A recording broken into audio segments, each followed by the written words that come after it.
Nations thing, we know what it meant for you, right? You finally got over the hump, but you got over the hump, right? So what would winning it again mean for you? No, 2 is better than 1. So it's double if I'm correct. So yeah, like I'm chasing a legacy right now. Like for me, I've said it. I'm not even in my prime yet, and I want double-digit world championship. I have 5 right now, so I need to get 5 more. Hey Sadibou. Now again, talking about the last year's matchup with Carlos Leal, what are the specific improvements that you think you could make? Obviously a victory, but when you rewatch that, you go, oh, I could have maybe done that there or done this there. Yeah, there's a lot of small technical things that I didn't capitalize on, and I believe that I rested a little bit in wrong spots and stuff like that made him feel like he was having success. So there's a couple of things that we've been working on that's gonna play a major part and make a huge difference, I believe. Carlos said that one of the big mistakes he made last year was giving you too much range and playing your game. Coming into this, he said he's going to be really in the phone booth, pushing the pressure. How do you feel in response to that? To be honest, I don't think that there's been one opponent in MMA that's been like, yeah, I'm gonna stay in range. So I'm not surprised. I expect him to do that. Last thing for me, a well-documented shoe aficionado. I don't know if there is a story with the slides, but where does this love for fashion come from? Hope you didn't feel my toes now. Waist up.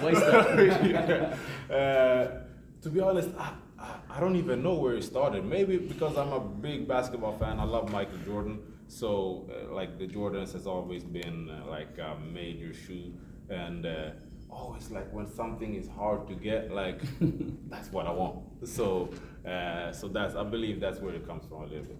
Love it. Best luck, Sadibou. Sadibou, so what would you say is the most challenging thing about Carlos?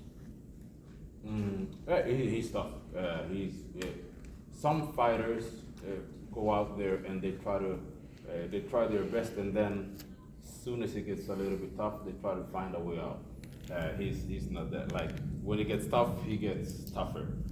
So that's the most challenging thing with him, I believe. Now, the PFL is toying with once again 185. Are you happy staying at 170, or would you go back to 185 where you were? That's the first I've heard of it. All right.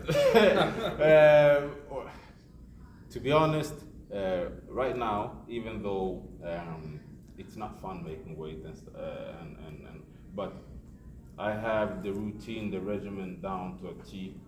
So for now, I think I'm gonna stay at 170, but we just have to wait and see after the season. Thank you. You said that in an interview with Sun that you went from 500 from your previous fights to $1 million to get your first house. You never forget the first house you bought. So what did that feel to have the keys to have that, to walk in and say, this is mine?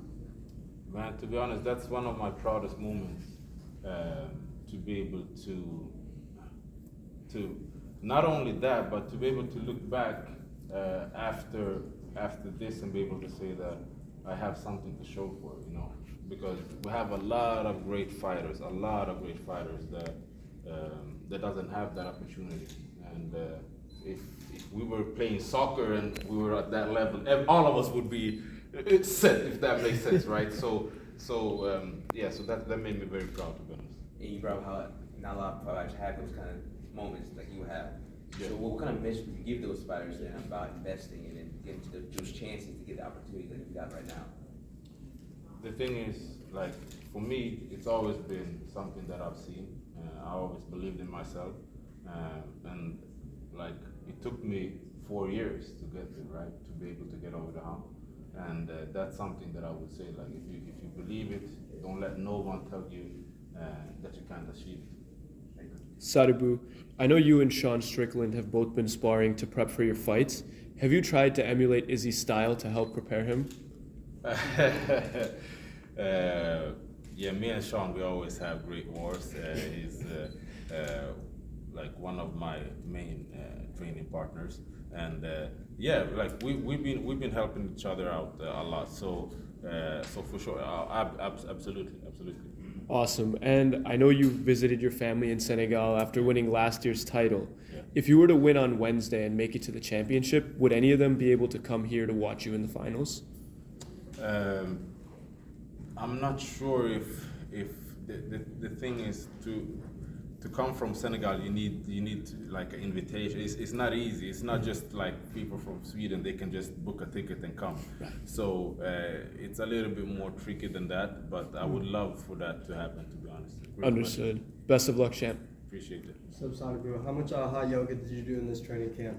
Ah! Oh my God, I swear, I think I average around 4 sessions a week. Wow. Yeah. One of your teammates from Extreme Couture is on the card, opening up the main card actually. Biagio Ali Walsh. I just want to know, are you expecting big things from this kid? Of course. Like, he has everything. He has the charisma, he has the skill set, he has the mindset. It's one of those kids that I'm looking forward to see how far he's gonna be able to take it. Maybe he like takes it further than his granddad. I don't know. We just have to wait and see. Time will tell. And then one more of your teammates, Maria Favela, she's been fighting a different type of fight these last several months. I was wondering if you draw inspiration from her or motivation and whatnot, seeing how she fights. For sure. She actually, I haven't seen her for a couple of months. I saw her, she came into the gym when I was running, I believe it was last week, and like I got so emotional when I saw her, because what we do is like, this is my career, right? And I put everything down to it. Like I take no shortcuts and whatever, right? But she has a real fight. Like she has a real fight. Fighting cancer, like that's nothing to joke about. So for her to be there, and she was the happiest. She took her hat off. She's like, I'm bald as well. Let's take a photo. It makes me emotional. Like so yeah, I definitely take inspiration of that, and just it puts things into perspective. Thank you, man. Sadibou, A couple of quick questions regarding your game plan. I had asked Carlos Leal the same question regarding the height difference. Now, I'm going to flip it over and ask you, is there any unique challenge that you face when you're facing a shorter opponent?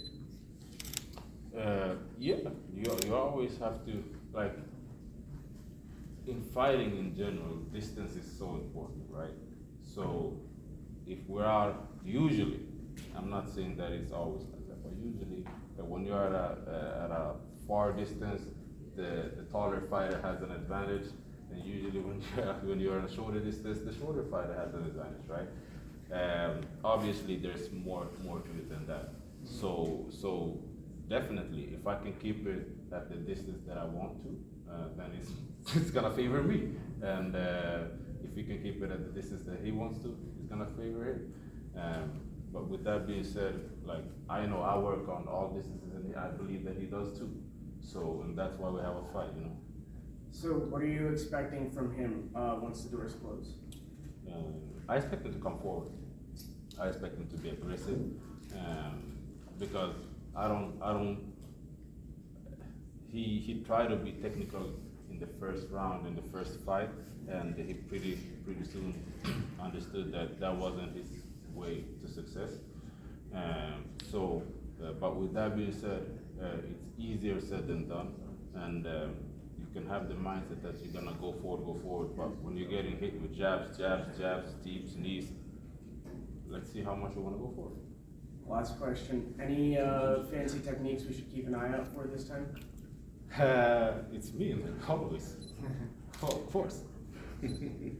Sadibou. You hadn't gotten so this year's been a highlight reel finishes for you. Yeah. But the last time you had a finish was against David Machado back in 2019. Yeah. I'm curious to know, has anything in your camp or training changed that this year was those two highlight reel finishes? Were you is there anything that changed up, or is it just, they just kind of happened that way? It was more so, to be honest, the mindset. It's not like, I got so much better in my technique or in fast or whatever, hit harder. It was more so me believing in the techniques, and also last season I took a step back, and my coaches were like, okay, this and this and this is what we need to work on, because we have holes in the game, right? So now when I feel secure and I feel like, okay, I covered those holes, now it's time to build on where I work, like the things that I want to build on, which has been my striking and being an entertaining fighter. And that, One more, just oh, so everybody knows. All right, what's up, Sadibou? What's up? So last fight, big finish over Shane Mitchell. Yes, sir. You say a lot of things drive your motivation and help you day in and day out. How did that specific moment motivate you to be better and ultimately get better in your career? That's a great question. To be honest, like for me, the thing that was nice with that one was I saw that specific finish. That's why during leading up to the fight, I said, I feel like I'm gonna do something violent because I saw that specific one. The moment was almost like a deja vu moment when it happened.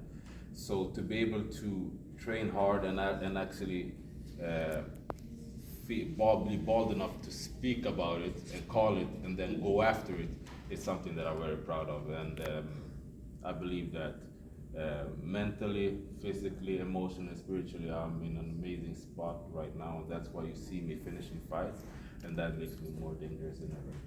Thank you. Thanks.